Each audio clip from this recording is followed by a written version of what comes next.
So Venkatachari కాదు, నేను hitech ముఖ్యమంత్రిని, నేను ప్రపంచంలో మేధావిని, బిజినెస్ మ్యాన్ని, గుడ్ అడ్మినిస్ట్రేటర్ని ప్రచారం చేసుకున్నావు. నేను బిల్ గేట్స్ అధినేతను తెచ్చిన, బిల్ క్లింటన్ తీసుకొచ్చిన, బిల్ గేట్స్ తెచ్చిన, ఇంత చెప్పుకునే చంద్రబాబు నాయుడు ఇదా పరిపాలన అంటే? ఇంత స్థాయికి దిగజారిపోయావా? థో నీ బతుకు.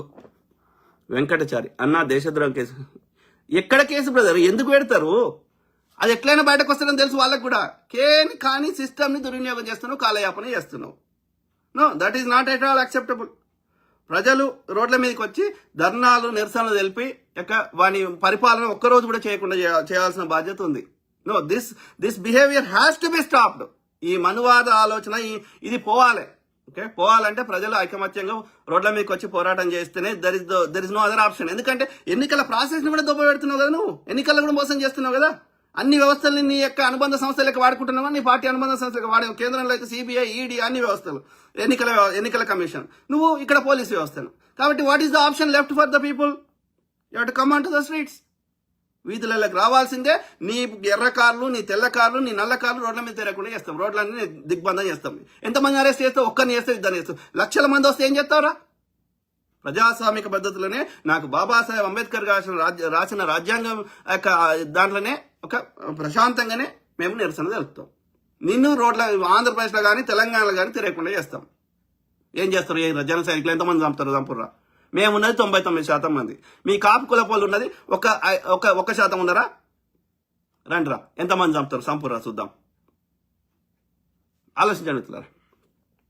సుందర్ సింగ్ దుమంతి మోత మోగుతుంది. Thank you brother. Venkanna even ఆయన కేవీ రెడ్డి, ఆయన కూడా నాకు చాలా ఇష్టమైన జర్నలిస్టులలో కేవీ రెడ్డి, ఆయన కేవీఆర్ అని యూట్యూబ్ పెట్టుకున్నాడు. చాలా హానెస్ట్గా ఒక రాగా వాస్తవాలు చెప్తారు. మిగతా వాళ్ళందరూ షుగర్ కోట్ వేసి దానికి కొంచెం మసాలా యాడ్ చేసి చెప్తారు, తులసి చందు ఇంక ఇట్లాంటి వాళ్ళు. కానీ ఆయన నేను అంటే చరిత్రను ఉన్నట్టు చెప్తున్నాడు. నాకు నచ్చిండు. ఆంధ్రప్రదేశ్ అని నాకు తెలియదు కానీ నాకు నచ్చిండు. సో ఆయన ఎంత ఇబ్బంది పెడుతున్నారు పాపం. పోసాని కృష్ణమురళిని పాపం తీసుకొని ఎట్లా ఇబ్బంది పెట్టారు? ఏంది ఇది? ఎక్కడికి పోతుంది? రఘురామకృష్ణరాజు గారు జగన్ చేసిందే కరెక్ట్ అంటలేను. జగన్ ఆ డాక్టర్ని అట్లా పిచ్చి చేసింది, జగన్ అట్లానే పొడగొట్టుకున్నాడు. ఓకే, జగన్కి మొన్న మంచి ఓట్లే వచ్చినాయి. వాడు 10% మోసం చేసిండు, లేకపోతే వచ్చేటాడు. స్టిల్ జగన్ చేసింది కూడా తప్పే.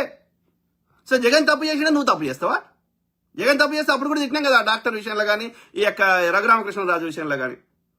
వాట్ యు ఆర్ డూయింగ్ అంటే ఇందుకోసమా ప్రజలు మీకు ఓట్లు వేసింది ట్యాక్సులు కడుతుంది? No, we do not tolerate. తప్పును ఈ పార్టీలకు అతీతంగా ఏది మనకి ఏ పర్పస్ కోసం అయితే ప్రభుత్వాలు ఉండాల్సిందో దానికి భిన్నంగా ఎవరు ప్రవర్తించినా, ఏ కులమైనా, ఏ మతమైనా, ఏ పార్టీ అయినా మేము ప్రశ్నిస్తూనే ఉంటాం. తప్పు అంటాం, రైట్ అంటాం. Okay, Venkanna Swamy super wonderful. Thank you brother. Chandra S, తప్పదు బ్రదర్, తప్పదు. మెల్లగా చెప్తే నేను గమనించింది ఏంటంటే మన భారతదేశంలో మెల్లగా చెప్తే ఎవ్వరికి అర్థమై సావదు. ఓకే, వాళ్ళ భాషలో చెప్పాల్సిందే, తప్పదు. ఏం చెప్తారా ఇబ్బంది పెడితే? ఇక్కడ చూడు, అక్కల భానుచందర్ గౌడ్ అని రాసిండు. ఒక్కసారి నువ్వు భారత్కి రా. అరే నేను భారతదేశంలో పుట్టిన అక్కల భారత్ చందర్ గౌడ్ అని, నేను భారతదేశంలోనే పుట్టినా. నాకు భారతదేశ పౌరసత్వమే ఉంది బోసిడికే. మా అమ్మ నాయన భారతదేశంలో ఉంటారా, మా చెల్లెళ్ళు భారతదేశంలో ఉంటారా. నేను పొద్దుగా లేస్తే నెత్తి నోరు కొట్టుకుని నా పని నేను చేసుకోవచ్చు. నెత్తి నోరు కొట్టుకొని మొత్తుకుంటుంది నా భారతదేశంలో ఉన్నటువంటి అన్నలు, అక్కలు, తమ్ముళ్ళ గురించేరా. ఒక సింగపూర్ ఏడుకోబోయింది, ఒక అమెరికా ఏడుకోబోయింది. మన తర్వాత స్వతంత్రం వచ్చిన ఎన్నో దేశాలు ఏడుకోబోయినాయి. మన దేశం ఇంకా సంకనాకుతుంది. మన దేశంలో పుట్టినటువంటి డాక్టర్లు, ఇంజనీర్లు ఆ దేశాల ప్రగతికి పనికొస్తున్నారు. మన దేశంకి ఎందుకు పనికొస్తలేరంటే ఈ రంగ రాజకీయ నాయకుల వల్ల, వీళ్ళ మొత్తం పైసలు ఈ దొంగ కొడుకులు తీసి తినడం వల్ల మొత్తం భూమి వీళ్ళ చేయలేబెట్టి 99% మంది దగ్గర 1% భూమి ఉంటుంది. 1% లాంటి కొడుకుల దగ్గర 99% భూమి ఉంటుంది. ఇది ఏర్పాటు చేసిన వ్యవస్థ. కేవలం వీడు పెట్టిన మనవాద వ్యవస్థ, ఈ కులగజ్జి, ఆధిపత్య ధోరణి. సంకన ఎందుకు పెట్టిండి అట్లా అంటే వీళ్ళందరినీ కంట్రోల్ చేయాలంటే వీడు పేదోడికి ఉండాలి. అప్పుడే వీళ్ళని కంట్రోల్ చేయొచ్చు. వీళ్ళని మనకి ఊడవడానికి చూడడానికి వాడుకోవచ్చు. ఎన్నికలప్పుడు చిల్లర పారేదెంగొచ్చు. ఇది వీళ్ళ కుట్రా. అందుకని భారతదేశం ఇంకా ఇట్లనే ఉంటే ఇంకా 100 ఏళ్ళైనా ఇంకా నేను చిన్నప్పుడు డెవలపింగే, నేను చచ్చిపోయినా కూడా ఇది ఇంకా డెవలపింగ్ నేషన్ అనే ఉంటుంది. కారణం just because of these bloody scoundrels, these politicians. అలా కులగజ్జి ఉన్నటువంటి వాళ్ళే రాజకీయ నాయకులుగా వస్తున్నారు కాబట్టి. ఎవడన్నా తప్పిదారి ఎప్పుడన్నా ఉద్యమాలలో ఎవడన్నా వస్తే, కాన్షీరామో మాయావతో ఆ యొక్క ములాయం సింగో ఎవడన్నా వస్తే ఏమైంది, అలా మళ్ళా బాపనోడి ఆధిపత్యం వచ్చి వీడు 100 కోట్లు 1,00,000 కోట్లు తిన్నా కేసులు కావు. వాడు తప్పిదారి ఒక 100 కోట్లు 50 కోట్లు 10 కోట్లు తిన్నారనుకో, వాడు ₹1,00,000 లంచం తీసుకున్నాడని వాని మీద కేసు, బీజేపీ జాతీయ అధ్యక్షుడు దళితుడి మీద కేసు పెట్టి ఆయనను మొత్తం మీద ఆయన ఏది ఆ యొక్క మానసిక శోభతోటి చచ్చిపోయాడు. ఎవరు, ఆయన పేరు బంగారు లక్ష్మణ్. ఓకే, అదే ఇప్పుడు బాబా ఎన్ని దోసుకుంటారు, ఎన్ని దోసుకున్నారు చెప్పు. వాడు ఇవాళ ఏంది, అది పెట్రోలు, అది ఇథనాల్ పేరు మీద ఎంత దొబ్బుతున్నారు, ఒక్క కేసు కాదు. అంటే ఏంది, సిస్టమేటిక్ గా మొత్తం అన్ని వ్యవస్థలు ఈ బ్రాహ్మణుల చేతులు ఉన్నాయని మీరు గమనించాలి. కోర్టులు, సిబిఐలు, ఈడీలు, ఈ తక్కువ కుల బీసీ ఎస్సీ ఎస్టీలు నేరం చేసినా చేయకపోయినా, తప్పు కేసులు ఇరికిచ్చినా లేకపోతే ₹10 తిన్నా పెద్ద నేరం.